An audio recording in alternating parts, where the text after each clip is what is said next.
بسم اللہ الرحمن الرحیم بہ نستعین انہ خیر ناصر و معین واما النحو الثانی وهو ما اذا كان الجزاء قابلا للتکرار فهو على صورتين ان يثبت بالدلیل ان كل من الشرطين جزء السبب ولا كلام حينئذ في ان الجزاء واحد يحصل عند حصول الشرطين معا. الثاني أن يثبت من دليل مستقل أو من ظاهر دليل الشرط أن كل من الشرطين سبب مستقل سواء كان للقضية الشرطية مفهوم أم لم يكن. پروردگار عالم آپ کو سلامت رکھے. اصول فقہ میں مفہوم شرط کے بارے میں ہماری گفتگو چل رہی تھی. کل کے درس میں ہم نے بیان کیا کہ اگر شروط متعدد ہوں اور جزا ایک ہو تو اس کی خود دو صورتیں تھیں. یا یہ جزا قابل تکرار ہے یا قابل تکرار نہیں ہے. کل ہم نے گفتگو کی کہ جزا اگر قابل تکرار نہ ہو اس وقت کیا کیا جائے. درست جیسے اذا خفی الاذان او خفی الجدران، اس کے بارے میں ہم نے گفتگو کی. آج ہم اس کے بارے میں گفتگو کریں گے کہ جزا قابل تکرار ہے. شروط تو متعدد ہیں جملہ شرطیہ میں، لیکن جزا اس کو ریپیٹ کر سکتے ہیں آپ. اس میں یہ صلاحیت ہے کہ آپ اس کو تکرار کریں. اچھا، یہاں پر خود دو صورتیں ہیں جہاں پر جزا قابل تکرار ہے، اس کو بلاخر ریپیٹ آپ کر سکتے ہیں، دو دفعہ اس کو انجام دے سکتے ہیں. اس کی خود دو صورتیں ہیں. نمبر ایک کہ آپ کے پاس دلیل ہے، خاص کوئی دلیل ہے کہ یہ جو دو شرطیں ہیں اس جملہ شرطیہ میں، یہ دونوں جزء سبب ہیں، مستقل نہیں ہیں. یعنی ان میں سے یہ جو ایک شرط ہے یہ سبب کا جز ہے، تمام السبب نہیں ہے. مثلا مثال کے ساتھ سمجھاؤں تو آسان ہو جائے گا. مثلا نماز کی مثال لے لیں. مولا نے فرمایا اذا توضأت فصلی، جب وضو کر لیا نماز پڑھو. اذا استقبلت الى القبلہ فصلی، جب کعبے کی طرف تمہارا منہ ہو جائے، رخ اس کی طرف ہو جائے، پھر نماز پڑھو. اذا سترت فصلی، جب اپنے ستر عورت اور مثلا اپنے جسم کو آپ نے ڈھانپ لیا، نماز پڑھو. تو دیکھیں یہاں پر تین چیزیں ہو گئی. وضو کرو تب نماز پڑھو، درست. قبلے کی طرف منہ کرو تب نماز پڑھو. ستر عورت کرو پھر بھی نماز پڑھو. صحیح. تو آیا یہ وضو، استقبال الی الکعبہ، ستر العورہ، یہ چیزیں آیا جزء السبب ہیں یا تمام السبب ہیں؟ دلیل خاص سے ہم جانتے ہیں کہ یہ جزء السبب ہیں. یعنی فقط وضو کافی نہیں ہے، تمام السبب جزء وضو نہیں ہے. اسی طرح قبلے کی طرف اگر کوئی انسان رخ کرے وضو نہ کرے پھر بھی کافی نہیں ہے.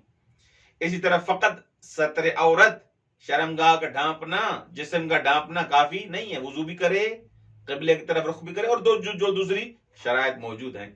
تو ان دلیل خاص سے ہم جانتے ہیں کہ یہ ان میں سے ہر چیز جزء السبب ہے، تمام السبب نہیں ہے. تو اس صورت میں دلیل سے ہم جانتے ہیں کہ ایک جزا کافی ہے. تینوں شروط کی صورت میں ایک جزا، وہی نماز ہم پڑھیں، یہ کافی ہے. اچھا، دوسری صورت یہ ہے کہ ہم جانتے ہیں دلیل مستقل سے کہ ہر شرط جزء السبب نہیں بلکہ تمام السبب ہے. وہ سببیت میں مستقل ہے، جزء السبب نہیں ہے. اچھا، تو یہاں پر اس صورت میں ہم کیا کریں؟ ہمارا وظیفہ کیا ہے، ہماری ذمہ داری کیا ہے کہ اگر ایک شرط، شروط متعدد ہیں اور ہر شرط تمام السبب ہے، کامل سبب ہے، پورا سبب ہے، جزء سبب نہیں ہے، وہ مستقل ہے. استقلال ہے اس کا سببیت میں، تو اس وقت ہماری ذمہ داری کیا ہے؟ تو یہاں پر دو مقام پر ہماری بحث ہوگی. یہ آپ کو میں پورا میپ بنا دوں، خریطۃ البحث جو ہے آپ کے ذہن میں آ جائے. یہاں پر ہم دو مقام میں بحث کریں گے.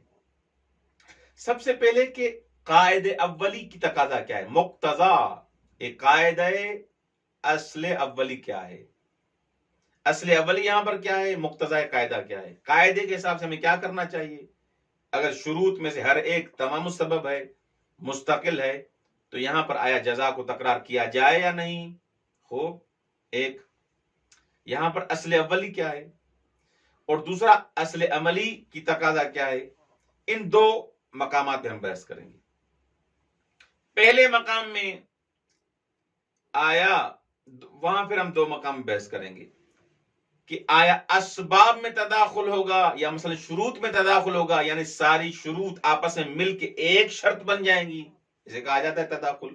یعنی وضو والی جو بحث تھی وہ الگ تھی، کیونکہ اس کے لیے خاص دلیل ہے، اس کو اس کے ساتھ ملائیے گا نہیں، وہ الگ بحث ہے. اچھا، تداخل اسباب کے قائل ہو جائیں کہ اگر مثلا شروط متعدد جو مستقل ہیں وہ ملے ہمیں، اس صورت میں آیا ہم تداخل اسباب کے قائل ہو جائیں گے. جیسے ہم نے وضو میں کے لیے ہم نے کہا تداخل اسباب کا مطلب یہ ہے کہ اسباب متعدد جمع ہوں، متعدد اسباب جمع ہوں، وہ سب اسباب ان کی ایک مسبب میں ان کی تاثیر ہو. مثلا مثال کے طور پر لا ينقض الوضوء الا الحدث او البول، وضو نہیں ٹوٹتا مثلا پیشاب سے یا مثلا حدث سے. تو یہاں نقض کی جو صفت ہے، وصف نقض ہے، وضو ٹوٹنے والی جو صفت ہے، وہ ایسے تو نہیں کہ مثلا انسان پیشاب کرے تو پھر وضو ٹوٹ گیا. کوئی اور چیز مثلا صادر ہو، نیند آ جائے تو پھر دوبارہ ٹوٹے گا، نہیں، یہ تکرار نہیں ہو سکتی چیز. ایک چیز سے اگر وضو ٹوٹا تو وضو ٹوٹ جائے گا. اب ایسے نہیں کہ دوبارہ کوئی مبتلات وضو میں سے کوئی چیز آ جائے دوبارہ وہ وضو ٹوٹ جائے گا، نہیں، ایسے نہیں ہے. یہ یہاں پر تکرار اس میں نہیں ہو سکتا، ریپیٹ نہیں ہو سکتا اس کا وضو کا باطل ہونا. یا مثلا مثال کے طور پر ایک عام مثال، زید کا قتل ہونا، زنا کیے پھر بھی اس کو قتل کیا جائے گا، اس نے لواط کیے ہو اس کو قتل کریں گے. اگر کسی کو اس نے قتل کیا ہے تب بھی اس کو قتل کیا جائے گا. لیکن ایک شخص زید ہے مثلا اس نے تینوں کام کیے ہیں، زنا، قتل اور لواط. اب اس کو 3 دفعہ تو آپ قتل نہیں کر سکتے نا، ایک دفعہ قتل کر کے پھر دوبارہ اس کو زندہ کر قتل کریں گے، ایسا یہ ممکن نہیں ہے. تو یہاں پر کیا ہوگا، تداخل ہوگا اسباب کا، ایک دفعہ ہی قتل کرنا پڑے گا، کوئی اور صورت یہاں پر بچے گی نہیں، ایک دفعہ ہی قتل کرنا پڑے گا. یہاں پر کیا ہے، تداخل کے لیے ہمارے پاس دلیل ہے. ایک صورت ایسی ہے کہ آپ کے پاس کوئی اور چارہ نہیں ہے اور کوئی دلیل نہیں ہے، ریزن نہیں ہے، آپ کو کوئی وجہ نہیں ہے، آپ کو تداخل کرنا پڑے گا. 3 کام کیے تداخل کرنا پڑے گا، وہ اسی طرح. اچھا، ایک دلیل ہے عدم تداخل پر، یہ تداخل اسباب پر دلیل تھی. ایک اور دلیل ہے عدم تداخل پر. ہم جانتے ہیں کہ یہاں پر تداخل نہیں ہوگا. یہ مثال جو میں نے دی قتل والی، یہ تداخل پر دلیل ہے، یہ سبب موجود ہے، لیکن آپ کے پاس دلیل خاص ہے عدم تداخل پر. جیسے مثلا نماز کے باب میں آپ پڑھتے ہیں اذا دخلت الوقت فصلی، وقت داخل ہو گیا نماز کا، نماز پڑھیں. اذا خسف القمر، یا مثلا خسف القمر، اگر چاند گرہن ہو گئی نماز پڑھیں. وَإِذَا زُلْزِلَتِ الْأَرْضُ، زلزلہ آیا تو کیا کریں، نماز پڑھیں. اذا نظرت، آپ نے نظر کی ہے، نماز پڑھیں. آیا یہاں پر دلیل عدم تداخل پر ہے یا تداخل پر ہے؟ وقت کا یومیہ وقت کا یومیہ نماز کا وقت داخل ہو جائے نماز پڑھنی ہے آپ کو. اگر خسوف قمر چاند گرہن ہو گئی آپ کو نماز پڑھنی ہے، نماز آیات. زلزلہ آیا نماز آیات آپ کو پڑھنی ہے. آپ نے نظر کی ہوئی ہے کہ نماز پڑھوں گا تو بلاخر آپ کو نماز پڑھنی. آیا ان سب اسباب کو کے لیے ایک نماز پڑھ سکتے ہیں؟ نہیں. یہاں پر دلیل ہے عدم تداخل پر. ان اسباب کو ملا کے ایک دوسرے کے ساتھ داخل کر کے تداخل کر کے آپ ایک جزا نہیں لا سکتے. توجہ ہے. لیکن وہاں پر کیا تھا؟ تداخل تھا. اچھا، تو یا تو ہمارے پاس دلیل ہے کہ تداخل ہوگا اسباب کا، جیسے قتل کی مثال دی میں نے، یا دلیل ہے ہمارے پاس کہ تداخل نہیں ہوگا، جیسے مثال ابھی ہے نماز کی دی. زلزلے کے لیے الگ نماز ہے، خسوف قمر کے لیے الگ نماز ہے، ہاں، اور نظر کے لیے الگ نماز ہے. لیکن ہمارے پاس ایک اور تیسری صورت بچتی ہے. وہ کون سی؟ انشاءاللہ آپ کے ذہن میں آئی ہوگی. وہ یہ کہ نہ ہمارے پاس تداخل پر دلیل ہے، نہ عدم تداخل پر دلیل ہے. کوئی مسئلہ ایسا آ گیا، ہم نہیں جانتے کہ یہاں پر اسباب میں تداخل ہوگا یا عدم تداخل ہوگا. فماذا نفعل؟ وہاں پر ہم کیا کریں؟ مثلا مولا نے کا حکم ہے کہ اگر کوئی انسان ماہ مبارک رمضان میں اپنی ہمسر کے ساتھ مواقع کرتا ہے تو کیا کرے؟ ماہ مبارک رمضان میں دن میں روزے کی حالت میں مواقع کرے، جمع کی اس نے، تو اس صورت میں آیا اس کو کفارہ دینا ہے. اب یہ شخص ماہ مبارک رمضان میں اس نے یہ کام انجام دیا، ایک دفعہ، دو دفعہ، چند دفعہ، آیا یہاں پر اسباب میں تداخل ہوگا یا نہیں ہوگا؟ بلاکر نہیں جانتے کہ اسباب میں تداخل ہوگا یا نہیں ہوگا. مثلا ایک دفعہ اس نے یہ کام کیا تو ٹھیک ہے، کفارہ ہے. اب دوسری دفعہ کیا ہے اس نے، آیا تیسری دفعہ کیا ہے، اب یہ جو دو دفعہ، دوسری دفعہ، تیسری دفعہ یہ اس نے کام انجام دیا ہے، تداخل ہوگا کہ ایک ہی کفارہ دے دے ان سب کاموں کا یا نہیں ہوگا؟ نہیں جانتے. آیا اسباب میں یہاں تداخل ہوگا کہ ایک کفارہ دے دیں ہم، یا سب جماعوں کے لیے اس کو الگ الگ کفارہ دینا پڑے گا؟ یہاں پر علماء میں بالآخر بحث ہے کہ یہ مقتضائے قاعدہ کیا ہے، قاعدے کی تقاضا کیا ہے، اصل اولی کیا ہے کہ یہاں پر اسباب میں تداخل ہوگا یا نہیں ہوگا. جہاں نہیں جانتے، دلیل نہیں ہے ہمارے پاس، یہ اصول فقہ یہاں کام آتی ہے. جو کہتے ہیں نا کہ اصول فقہ کس کام کی؟ یہاں مسئلے کو حل کر کے دکھاؤ. روایات آپ کے پاس اس کے لیے موجود ہیں کہ تداخل اسباب، اس کے لیے بھی دلیل موجود ہے عدم تداخل. جہاں آپ نہیں جانتے کہ یہاں تداخل اسباب ہے یا عدم تداخل ہے، وہاں مقتضائے قاعدہ کیا ہے. یہ اکثر علماء کا نظریہ یہاں پر ہے، یہ ہے جو علماء اصول ہیں کہ مقتضائے قاعدہ یہ ہے کہ عدم تداخل ہے، تداخل نہیں ہوگا. یعنی ہر جماع کے لیے اس کو الگ کفارہ دینا پڑے گا. جو اس نے گناہ کبیرہ یا مثلا جو بھی کام انجام دیا ہے، کیونکہ بلاغر روزے کی حالت میں ہے، حلال چیز بھی حرام ہو گئی، کھانا پینا بھی حرام ہے، عمدن اس نے کیا، عمدن جمع کی مثلا، تو یہاں پر کیا ہوگا؟ مقتضائے قاعدہ اصل اولی یہ ہے کہ عدم تداخل ہے، کہ تداخل نہیں ہوگا، ہر ایک کے لیے الگ کفارہ دے بابا. لیکن محقق خانصاری اپنی کتاب مشارق الشموس میں فرماتے ہیں کہ قاعدہ تداخل اسباب ہے یہاں پر، یعنی تداخل اسباب ہوگا، ان سب کے لیے ایک ہی اس کو کفارہ دے سکتا ہے. یہ فقط کفارے کی مثال نہیں دے رہا، یہ بابی مثال دے رہا ہوں. جہاں پر ہمیں پتہ نہ ہو وہاں پر تداخل اسباب ہو سکتا ہے. آغا کے نزدیک آغا ما ہوا رأی المصنف، آغا مظفر کی یہاں پر کیا رائے ہے؟ حل ہوا قائل بتداخل الاسباب ام لا؟ آغا مظفر کے نزدیک آغا صاحب فرماتے ہیں کہ میری نظر بھی وہی اکثریت والی ہے. وہ کیا فرماتے ہیں کہ مقتضائے قاعدہ کیا ہے؟ عدم تداخل اسباب ہے، اسباب کا یہاں تداخل نہیں ہوگا، قاعدہ یہی ہے. اچھا، کیسے آگا؟ اس کے بارے میں بحث کرتے ہیں کہ تداخل اسباب نہیں ہوگا. یہاں پر آگا فرماتے ہیں کہ یہ جو دو جملے شرطیہ ہیں، ان کے الگ الگ دو ظہور ہیں. ایک مثلا ایک کا الگ ظہور ہے، دوسرے کا الگ ظہور ہے. جو پہلا جملہ ہے، جو شرط والا جملہ ہے، وہ اس بات میں ظہور رکھتا ہے کہ یہ سبب مستقل ہے. یہ مقدمات حکمت سے بھی سمجھ سکتے ہیں اور اطلاق کلام سے سمجھ سکتے ہیں.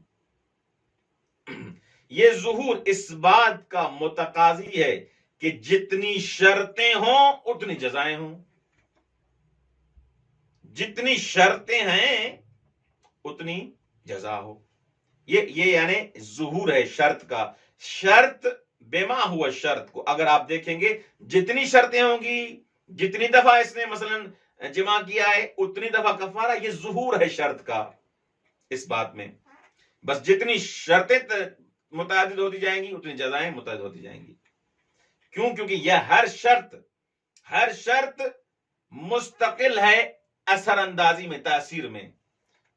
تو بس جزا بھی جب قابل تکرار ہے اور شرط کا بھی اثر ہے، ہر شرط کا اپنا ظہور ہے، تو اس کو تکرار ہونا چاہیے نہیں ہونا چاہیے؟ ہونا چاہیے، کیونکہ جزا قابل تکرار ہے. بس نتیجے میں کیا ہوا؟ مقتضی قاعدہ ہوگا یہ ہوگا کہ عدم تداخل اسباب، کیونکہ ہر شرط کا ظہور ہے اس بات میں. اچھا، جزا کا کس بات میں ظہور ہے؟ یہ تو شرط کا ظہور ہے کہ وہ کیا ہو، متعدد ہیں تو اس کی جزا بھی ریپیٹ ہو. اس بات میں ظہور ہے. یہ اطلاق سے بھی سمجھتے ہیں اور مقدمات حکمت سے بھی سمجھتے ہیں. دوسرا ظہور جزا کا ہے. جزا کا جو جملہ شرطیہ ہوتا ہے اس میں جو جزا ہوتی ہے اس کا اس بات میں ظہور ہوتا ہے کہ صرف الوجود، وہ طبیعت وجود، وہ چیز وجود میں آ جائے بس. وہ تکرار میں اس کا ظہور نہیں ہوتا. جیسے آپ امر اور نہیں کی بحث میں آپ نے پڑھا ہوگا خود اصول مظفر میں کہ امر مولا نے کیا تو وہاں پر یہ ہوتا ہے کہ صرف الوجود، طبیعت وجود میں آ جائے بس. لا يتسنى ولا يتکرر، وہاں پر ایسے نہیں ہوتا. یا نہیں اگر کسی چیز سے روکا جائے تو وہاں پر کیا ہوتا ہے؟ اس چیز سے روکنا ہوتا ہے بس. تو بس تمام جملہ شرطیہ میں شرط کا ظہور اس میں ہوتا ہے کہ یہ چیز ریپیٹ ہو. جتنی شرطیں متعدد اتنی جزائیں بھی آ جائیں. مقتضی قاعدہ یہ ہے. اور جزا میں یہ ہے کہ فقط وہ چیز بلاخر وہ جو ہے وہ صرف الوجود، وہ وجود میں آ جائے. تو یہاں پر آپ کو ایک بات ذہن میں آئی، وہ یہ کہ یہاں پر دو ظہور آپس میں ٹکرا رہے ہیں، شرط کا ظہور اور جزا کا ظہور. شرط کا ظہور یہ کہہ رہا ہے کہ کیا ہو؟ جزا ریپیٹ ہو، تکرار ہو. کیونکہ ہمارے اسباب مستقل ہیں، الگ الگ شرطیں ہیں، الگ الگ سبب ہیں، تو جزا بھی کیا ہو؟ ریپیٹ ہو. لیکن جزا کہتی ہے نہیں، اتنی شرطیں ہیں. مولا کا مقصود یہ ہے کہ ایک ہی چیز وجود میں آ جائے. نماز مثلا آپ کو کفارہ دینا ہے، کفارہ. مولا کا مقصد یہی ہے کہ بس کفارہ دینا ہے. ریپیٹ کا کوئی بھی یہاں پر تصور نہیں ہے. جزا کا ظہور اس میں ہے کہ وہ چیز بس وجود میں آ جائے، ریپیٹ نہیں. تو اب کیا ہو گیا؟ ان دونوں ظہوروں کا آپس میں ٹکرا ہو گیا نہیں؟ تعارض ہو گیا نہیں ہو گیا؟ کس کو مقدم کریں گے؟ آغا مظفر رحمۃ اللہ علیہ فرماتے ہیں کہ ظہور شرط جو عدم تداخل پر دلالت کرتا ہے، وہ تنافی کرتا ہے اور تعارض کرتا ہے جزا کے ظہور کے ساتھ. تو یہاں پر آغا صاحب قائل ہیں کہ کیا ہوگا؟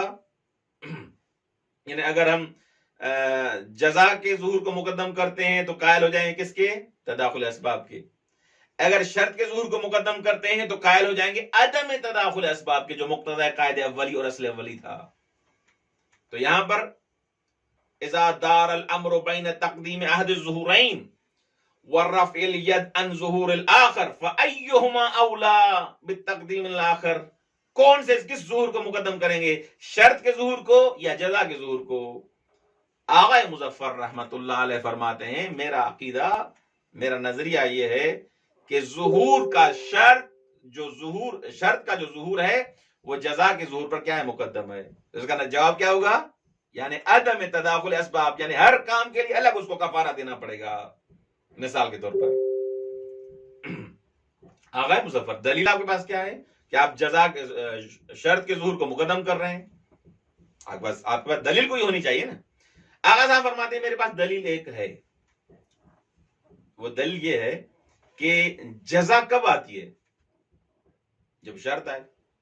یعنی جزا قضیہ شرطیہ میں، جملہ شرطیہ میں معلق ہوتی ہے شرط پر، مترتب ہے شرط پر، متوقف ہے شرط پر. اگر شرط نہیں ہے تو جزا کا اصلا وجود ہی نہیں ہے. جزا مرہون منت ہے شرط کے. جزا کا آنا تب ہے جب شرط آئے گی. بس جزا موقوف ہے کس پر؟ شرط پر، مترتب ہے شرط پر، اچھا معلق ہے شرط پر. بس رتبے میں کون آگے ہوا، کون سابق ہے؟ شرط. شرط رتبے میں سابق ہے اور جزا رتبے میں لاحق ہے.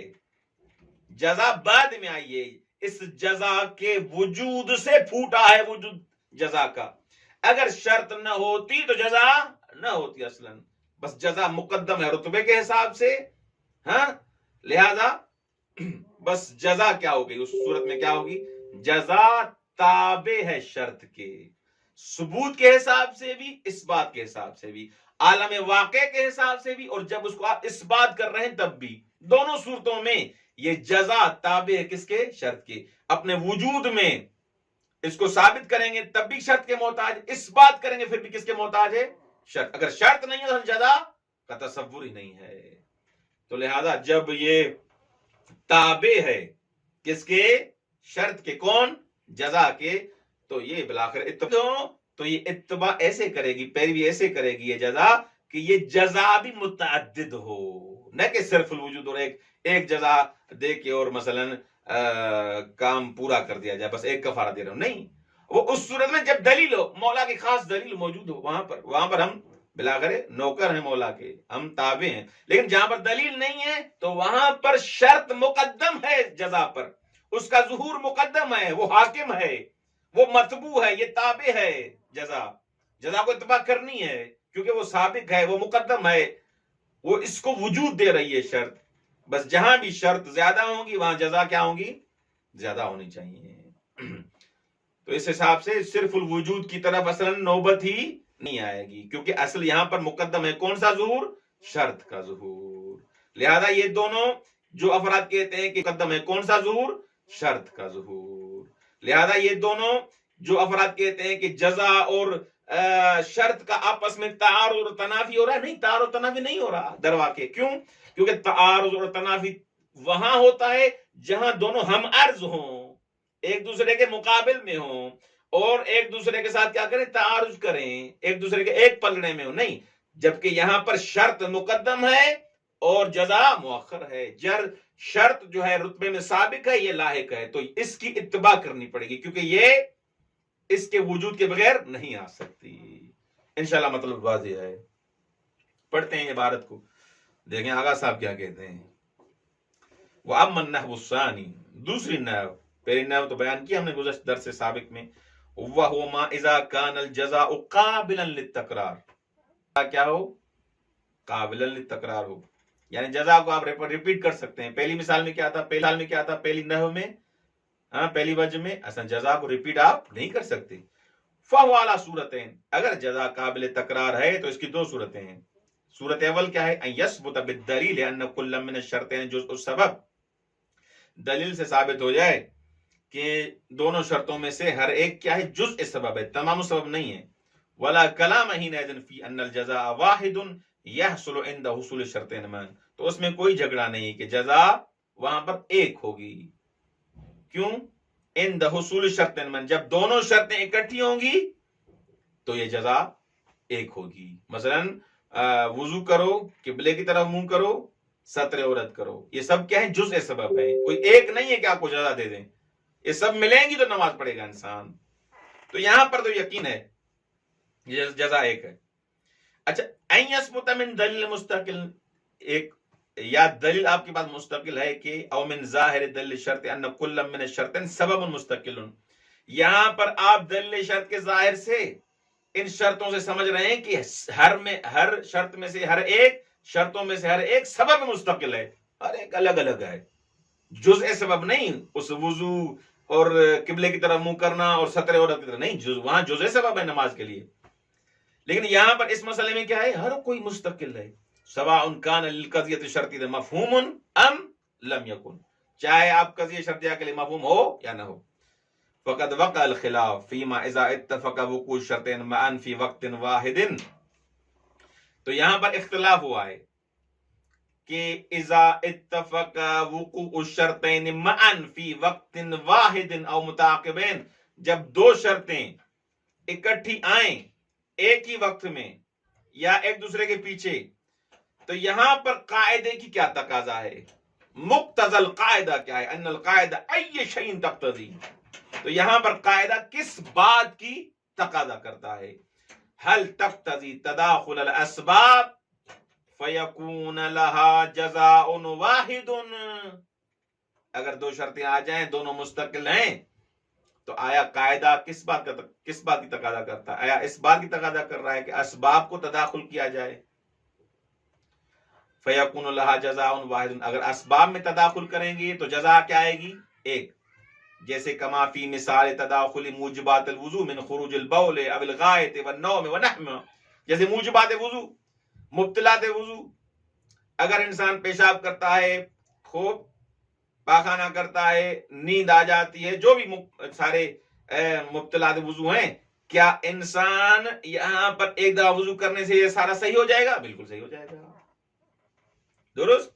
یا مثلا یہ وضو کا ٹوٹ جانا، ایک دفعہ وضو اس سے ٹوٹتا ہے، پیشاب سے، ایک دفعہ پاخانے سے، ایک دفعہ نیند سے، ایسے نہیں، ایک دفعہ ٹوٹ گیا ختم۔ ام تقتضی عدم التداخل فیتقرر الجزاء، یا قاعدہ تقاضا کرتا ہے اس بات کا کہ اصل تداخل نہیں ہے، جتنی شروط اتنی جزائیں، تو جزا تکرار ہوگی، جتنی شروط تکرار ہوں گی۔ کما فی مثال تعدد وجوب الصلاۃ بتعدد اسباب من دخول وقت اليوم ووصول آیات، جیسے نماز آیات الگ، وقت یومیہ الگ، خسوف و کسوف کی نماز الگ، نظر کی نماز الگ، ہر کے لیے، ہر شرط کے لیے الگ جزا ہے، وہاں بھی دلیل ہے اور وہاں بھی دلیل ہے۔ ایک دلیل یہ ہے ہمارے پاس، اگر دلیل موجود ہے کہ تداخل ہوگا، جزا متکرر ہے، جیسے نماز کی مثال دی میں نے، نماز آیات کے لیے الگ نماز پڑھیں گے، آیات کے لیے الگ، یومیہ کے لیے الگ، اور نظر کے لیے الگ مثلا، لیکن کہاں پر آپ تداخل ہو سکتا ہے؟ جیسے آپ کے پاس مثال دی موجبات وضو کی۔ اچھا،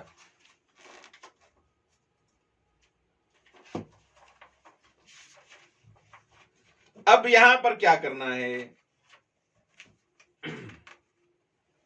اقولو، آغا مظفر کہتے ہیں، میں کہہ رہا ہوں، آغا مظفر کہتے ہیں، میں کہہ رہا ہوں، میں نہیں کہہ رہا، لا شبہت فی انہ اذا ورد دلیل خاص علی التداخل، اس میں کوئی شک نہیں، اگر تداخل پر دلیل موجود ہے، جیسے مثال میں نے دی، تو وہاں پر تداخل کیا، جیسے قتل کی مثال دی میں نے، تداخل کیا جائے گا وہاں پر، الگ الگ قتل تو نہیں کریں گے وہاں پر۔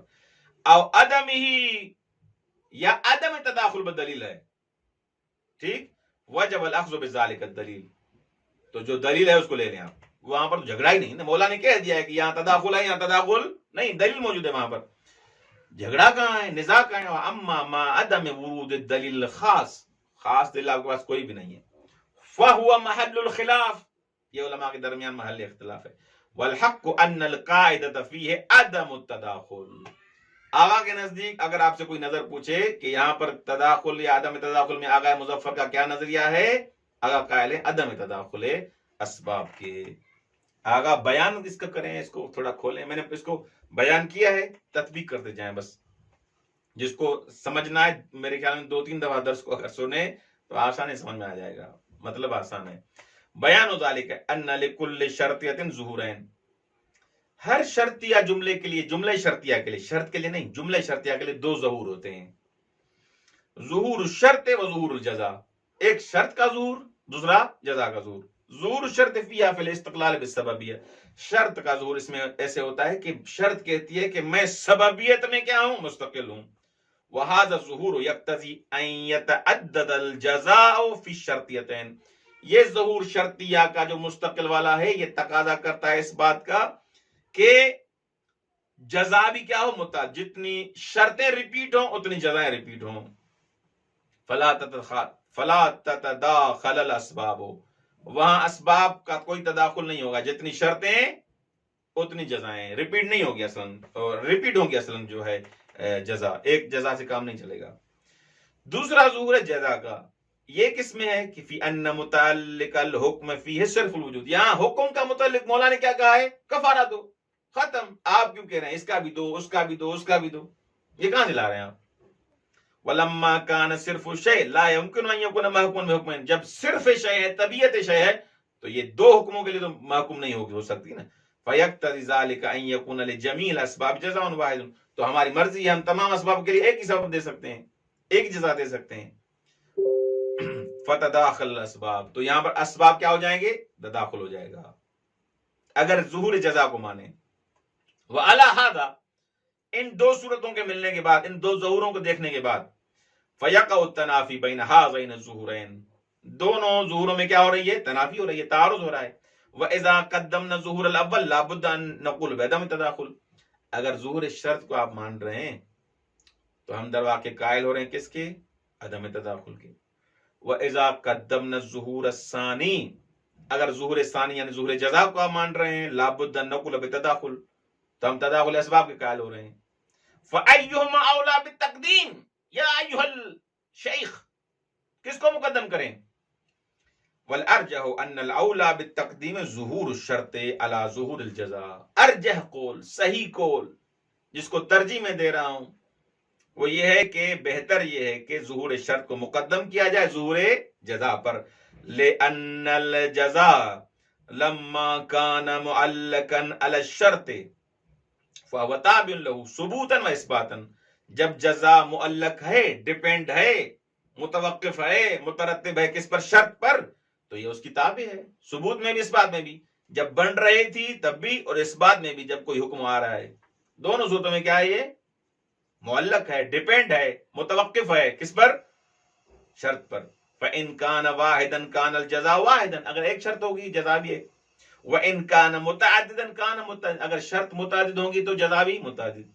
وَإِذَا كَانَ الْمُقَدَّمُ مُتَعَدِّدًا، اگر مقدم یعنی شرط حسب فرض ظہور شرطیتین، کہ ان دونوں ظہور کے حساب سے اگر مقدم متعدد ہے، کان الجزاء تابعا له، جزا بھی اس کی تابع ہوگی، یعنی وہ بھی جزا بھی کیا ہو؟ ریپیٹ ہو، تکرار ہو.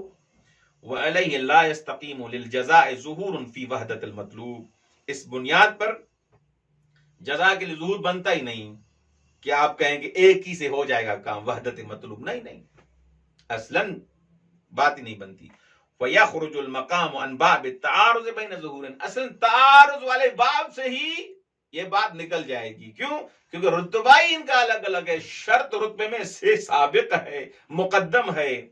بل یکون ظہور فی التعدد رافعا للظہور فی الوحدۃ، بلکہ یہ جو ظہور جو تعدد والا ہے یہ اس وحدت والے ظہور کو بھگا دیتا ہے، توڑ دیتا ہے، ختم کر دیتا ہے. لأن الظہور فی الوحدۃ لا یکون الا بعد فرض سقوط الظہور فی التعدد، کیونکہ وحدت والا ظہور تب ہوگا جب ہم فرض کریں ظہور تعدد والا ساکت ہو گیا ہے، وہ کام نہیں کر رہا، وہ ملغا ہو گیا ہے. بھائی وہ ابھی تک مقدم ہے، وہ ابھی تک سابق ہے، اس نے اپنا ہاتھ نہیں اٹھایا، اس کی باری کیسے آ گئی؟ طاقتور موجود ہے تو اس کو کیا ہو گیا؟ اما مع وجودہ فلا ينعقد الظہور فی الوحدہ، اس شرط والے ظہور کے ہوتے ہوئے ہر جگہ کا کوئی بھی سسٹم نہیں بنے گا، اس کا ظہور منعقد ہی نہیں ہوگا کہ آپ کہیں گے ایک سے ہی کام ہو جائے گا. نہیں، اس کا ظہور ہی منعقد نہیں ہوا، اس کی باری ہی نہیں آئی. تو جو ہے مثلا جیسے میں مثال دے رہا ہوں، البتہ مثال ایسے ہی آ گئی ذہن میں، گھر میں بڑا کون ہے؟ باپ بڑا ہے. تو یہاں پر کوئی بحث کرنا شروع ہو جائے کہ بیٹا بڑا ہے، باپ بڑا ہے، بیٹا بڑا ہے. بابا یہ بیٹا مترتب ہے باپ پر، وہ ولی ہے، اس کا حاکم ہے. ہاں توجہ ہے، الا ان کے خاص کوئی دلیل ہو، اہل بیت علیہ السلام اور یہ امام والی دلیلوں سے ہٹ کر. اب یہاں پر کیا کہیں گے ہم؟ باپ مقدم ہے، اس کا ظہور مقدم ہے، اس کی بات چلے گی. یہاں پر اصلا تعارض ہی نہیں ہوگا ولایت کا. کیوں؟ کیونکہ اس کی بیٹے کی ولایت کا اصلا موقع ہی نہیں آیا، باری ہی نہیں آئی. فالقاعدۃ فی المقام، آخری نتیجہ اذن ہی عدم التداخل. قاعدہ یہاں پر کیا ہو گیا؟ اصل اولی کیا ہے؟ عدم تداخل. تکرار ہوگی جزا، اسباب آپس میں تداخل نہیں کریں گے کہ یہ سارے مل کے ایک چیز بن جائیں اور جزا ایک جو جائے، نہیں، یہ شرطیں جتنی متعدد ہیں اتنے اسباب اتنی جزائیں ریپیٹ ہوں گی.